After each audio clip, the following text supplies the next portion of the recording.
Guys, welcome back to day 49 of 100 Days of Cold Email. If you're enjoying these videos, then please do click the link in the description box below to access my free training, and please do comment, like, and subscribe if you're enjoying these videos. So I want to talk about, copywriting mistakes that ultimately kill cold email. Guys, there's probably, millions of emails, like literally millions of emails have been sent, cold emails on a daily basis, probably more.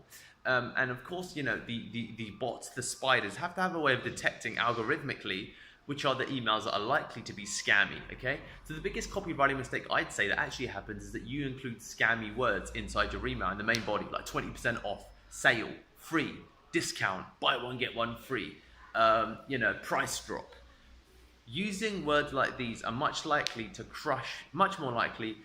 crush the deliverability of your actual email campaigns. So apply your common sense, have a look at words that can, not pass through spam filters, and avoid using them in the copy of your email. Thanks, guys.